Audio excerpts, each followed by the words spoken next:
ನೋಡಿ ಆ ವಿಡಿಯೋ ಪ್ರತಿಯೊಬ್ರು ನೋಡ್ಬೇಕಾಗಿರುವಂತ ವಿಷಯ. ಇವರು ಆ ಹಿಡಿತಾರೆ, ಹಿಡಿದ ಮೇಲೆ ನೋಡಿ ಇವಾಗ ಸೋಷಿಯಲ್ ಮೀಡಿಯಾ ಬಂದ್ಮೇಲೆ ಫೋಟೋ ವಿಡಿಯೋ ಅದೊಂದು ಟ್ರೆಂಡ್ ಆಗ್ಬಿಟ್ಟಿದೆ. ಜನಗಳ ಮುಂದೆ ಈ ತರ ತೋರ್ಸಕ್ ಹೋಗ್ತಾರೆ, ನಾನೇ ಹಾವು ಹಿಡ್ದೀನಿ, ಹಾವು ನೋಡಿ ಅಂತ. ಆ ಟೈಮ್ ಸರಿ ಇರಲ್ಲ ಅನ್ನೋದಕ್ಕೆ ಇದೊಂದು ಕಾರಣ. ನೋಡಿ ಹಾವು ಅವ್ರ ಕೈ ಕಚ್ಚಿಬಿಡುತ್ತೆ. ಕಚ್ಚಿದ ತಕ್ಷಣ ಆ ಯಪ್ಪಂಗ್ ಗೊತ್ತಾಗುತ್ತೆ ಇನ್ನ ಲೈಫ್ ಹೋಯ್ತು ಅಂತ.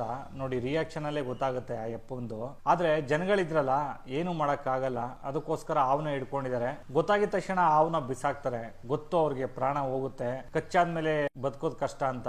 ಆದ್ರೂ ನೋಡಿ ವಿಡಿಯೋಗೋಸ್ಕರ ಫೋಟೋಗೋಸ್ಕರ ಈ ತರ ಹಾವೆಲ್ಲ ಹಿಡಿದು ತೋರ್ಸೋದು ಬಹಳ ತಪ್ಪು. ಆ ವಿಡಿಯೋರ್ಗೆ ಒಂದು ನಾನು ಕೇಳ್ಕೊಳ್ಳೋದೇನಪ್ಪಾ ಅಂತಂದ್ರೆ, ನೀವು ಆ ಹಿಡೀರಿ, ಎಷ್ಟು ಸುರಕ್ಷಿತವಾಗಿ ಹಿಡಿತೀರಾ ಅಂತಂದ್ರೆ ನಿಮ್ಗೂ ಏನು ಪ್ರಾಬ್ಲಮ್ ಆಗಬಾರ್ದು. ಹ್ಯಾಂಡ್ ಗ್ಲೌಸ್ ಗಳು ಹಾಕೊಳ್ಳಿ, ಕಾಲ್ಗೆ ದೊಡ್ಡ ದೊಡ್ಡ ಶೂಗಳನ್ನ ಹಾಕೊಳ್ಳಿ, ನಿಮ್ಮ ಸೇಫ್ಟಿ ಫಸ್ಟ್ ನೋಡ್ಕೊಳ್ಳಿ. ನೋಡಿ ಈ ತರ ಸತ್ತೋಗ್ಬಿಟ್ರೆ ನಿಮ್ಮ ಫ್ಯಾಮಿಲಿ ಕೂಡ ಏನ್ ಮಾಡಕ್ಕಾಗತ್ತೆ, ನಿಮ್ಮನ್ನೇ ನಂಬ್ಕೊಂಡಿರ್ತಾರಲ್ವಾ. ಈ ಆ ವಿಡಿಯೋದ್ರಿಂದ ನಿಮ್ಗೇನ್ ಲಕ್ಷ ಕೋಟಿ ಗಟ್ಲೆ ಏನ್ ದುಡ್ಡೆಲ್ಲ ಸಿಕ್ಕಲ್ಲ, ಅದು ಎಲ್ಲರಿಗೂ ಗೊತ್ತಿರೋ ಅಂತ ವಿಷಯ. ಆದ್ರೆ ಇರೋ ಪ್ರಾಣನ ಉಳಿಸ್ಕೊಳ್ಳೋ ಅಂತ ಒಂದು ಕೆಲಸನಾರ ಮಾಡಿ. ಯಾವುದೋ ಒಂದು ಆ ವಿಡಿಯೋಕ್ಕೋಸ್ಕರ ನಿಮ್ಮ ಪ್ರಾಣನ ಕಳ್ಕೊಬೇಡಿ. ಆದಷ್ಟು ಈ ವಿಡಿಯೋನ ಶೇರ್ ಮಾಡಿ.